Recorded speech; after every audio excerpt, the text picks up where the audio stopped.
ಮೇಷ ರಾಶಿಯ ನವೆಂಬರ್ 6ನೇ ತಾರೀಖಿನಿಂದ 12 ವರೆಗಿನ ವಾರದ ರಾಶಿ ಭವಿಷ್ಯ. ನಮಸ್ಕಾರ ವೀಕ್ಷಕರೇ. ಮೇಷ ರಾಶಿಗೆ ಸಂಬಂಧಿಸಿದಂತೆ ಶನಿ 12ನೇ ಮನೆಯಲ್ಲಿರುವುದರಿಂದ ಈ ರಾಶಿಚಕ್ರದ ವೃದ್ಧರು ಈ ವಾರವಿಡೀ ತಮ್ಮ ಆರೋಗ್ಯದ ಬಗ್ಗೆ ವಿಶೇಷ ಕಾಳಜಿ ವಹಿಸಬೇಕು. ಅದಕ್ಕಾಗಿ ನೀವು ಬೆಳಿಗ್ಗೆ ಮತ್ತು ಸಾಯಂಕಾಲ 30 ನಿಮಿಷದ ವರೆಗೆ ನಿರಂತರವಾಗಿ ವಾಕ್ ಮಾಡಿ ಮತ್ತು ಸಾಧ್ಯವಾದರೆ ಧೂಳಿನ ಸ್ಥಳಗಳಿಗೆ ಹೋಗುವುದನ್ನು ತಪ್ಪಿಸಿ.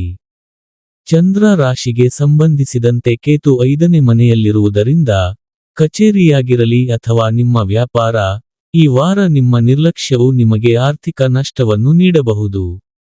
ಆದ್ದರಿಂದ ಅವಸರದಲ್ಲಿ ಏನನ್ನು ಮಾಡುವುದನ್ನು ತಪ್ಪಿಸಿ, ಪ್ರತಿಯೊಂದು ಕೆಲಸವನ್ನು ಸರಿಯಾಗಿ ಮಾಡಿ. ನಿಮ್ಮ ಹೊಸ ಯೋಜನೆಗಳಿಗಾಗಿ ನಿಮ್ಮ ಪೋಷಕರನ್ನು ವಿಶ್ವಾಸಕ್ಕೆ ತೆಗೆದುಕೊಳ್ಳಲು ಇದು ಸರಿಯಾದ ಸಮಯ.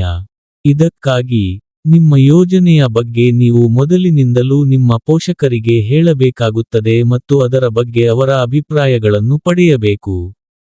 ಕೆಲಸದಲ್ಲಿ ಈ ವಾರವು ನಿಮ್ಮ ಸಾಮರ್ಥ್ಯದ ಪರೀಕ್ಷೆಯನ್ನು ತೆಗೆದುಕೊಳ್ಳುತ್ತದೆ ಎಂದು ಸಾಬೀತಾಗುತ್ತದೆ.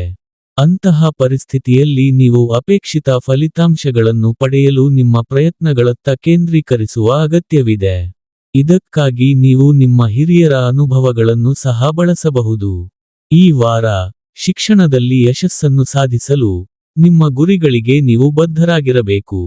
ಅಂತಹ ಪರಿಸ್ಥಿತಿಯಲ್ಲಿ ನಿಮ್ಮ ಕಂಪನಿಯನ್ನು ಸುಧಾರಿಸುವ ಮೂಲಕ ತಾವು ಮಾತ್ರವಲ್ಲದೆ ನಿಮ್ಮನ್ನು ಸಹ ತಪ್ಪು ವಿಷಯಗಳ ಅಭ್ಯಾಸದಲ್ಲಿ ತೊಡಗಿಸುವಂತಹ ಜನರಿಂದ ದೂರವಿರಬೇಕು. ಏಕೆಂದರೆ ನೀವು ಇದೀಗ ಅದರ ನಕಾರಾತ್ಮಕ ಪರಿಣಾಮಗಳನ್ನು ನೋಡಲು ಸಾಧ್ಯವಾಗದಿರಬಹುದು, ಆದರೆ ಸ್ವಲ್ಪ ಸಮಯದ ನಂತರ ಈ ಕಾರಣದಿಂದ ನೀವು ನಿಮ್ಮ ಜೀವನದಲ್ಲಿ ಸಾಕಷ್ಟು ಅಡ್ಡಪರಿಣಾಮಗಳನ್ನು ಎದುರಿಸಬೇಕಾಗಬಹುದು.